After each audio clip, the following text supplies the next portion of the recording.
Bonjour à tous, on commence cette revue de presse en France avec l'Olympique de Marseille.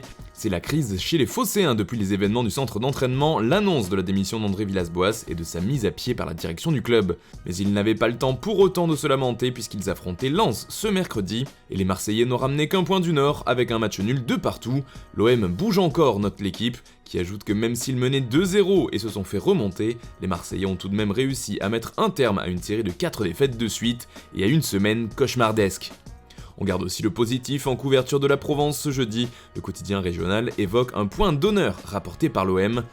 D'ailleurs, dans ces colonnes, on retient aussi le match d'Arkadiusz Milik, buteur hier en compagnie de Thauvin. Le Polonais a ouvert son compteur avec l'OM et il est déjà au charbon, rapporte la Provence.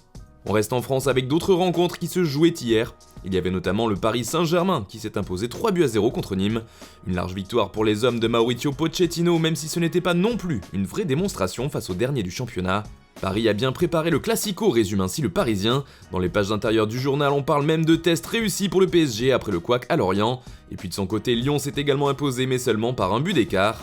Un court succès à Dijon qui permet à l'OL de rester deuxième, remarque le Progrès. Car oui, le trio de tête n'a pas bougé hier soir, la faute à une large victoire de Lille sur les Girondins de Bordeaux, 3-0. Pour Nord-Éclair, le LOSC, c'est du sérieux. A noter aussi la victoire 2-1 de l'AS Monaco contre l'OGC Nice. On part maintenant en direction de l'Italie. Antonio Conte, le coach de l'Inter, fait la une ce jeudi de la Gazzetta dello Sport. Les trois tourments de Conte placardent le journal au papier rose en couverture du numéro. Il y a d'abord le trop grand nombre d'erreurs individuelles de ses joueurs qui tracassent le technicien transalpin. Viennent ensuite le projet de vente du club voulu par Suning, le propriétaire, et enfin la remontée de la Juve qui va mieux ces derniers jours. D'ailleurs, on parle aussi d'un joueur de la vieille dame en une des journaux italiens, il s'agit de Cristiano Ronaldo. CR 2023, titre ainsi Tuttosport. Car si son doublé à San Siro le rapproche un peu plus du roi Pelé, l'hypothèse d'une prolongation du portugais prend forme, d'après le quotidien. A noter que celui-ci fêtera ses 36 ans demain. Enfin, Cristiano Ronaldo fait aussi la une du Corriere dello Sport car il veut inscrire un 100e but sous le maillot de la Juventus, un cap qu'il compterait atteindre avant son 123e match pour battre Omar Sivori en termes de précocité. En Angleterre, il y avait du foot hier, Liverpool a perdu à domicile 1-0 face à Brighton. Les temps sont durs pour les Reds depuis le début de l'année 2021. Ils ont pris un nouveau coup sur la tête dans la course au titre selon The Times. Liverpool encore battu à la maison, titre d'ailleurs le journal. Pour The Sun, qui fait toujours dans le jeu de mots, c'est Anfield à Liverpool.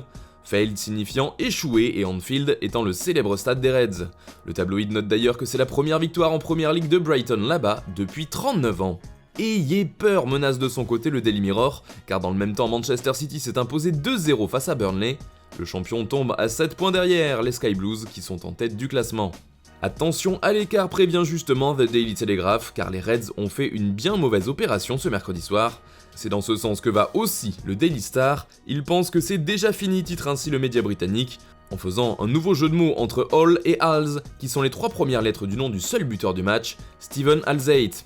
Et puis en Espagne aussi, il y avait des matchs hier, et le Barça s'est imposé 5-3 contre Grenade en quart de finale de la Coupe du Roi, après un match épique selon Mundo Deportivo.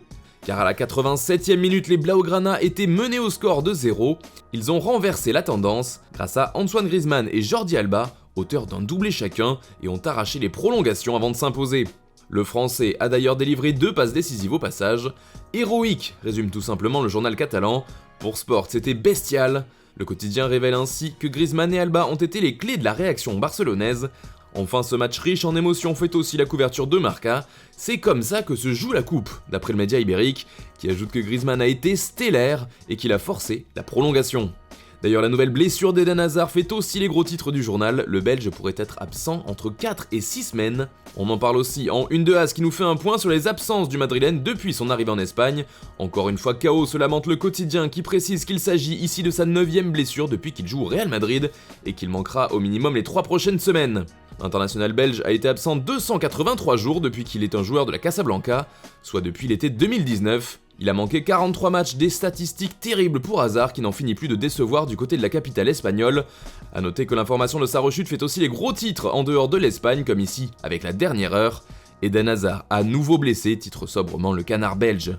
Voilà, c'est tout pour aujourd'hui, on se retrouve dès demain pour une nouvelle vidéo sur Foot Mercato.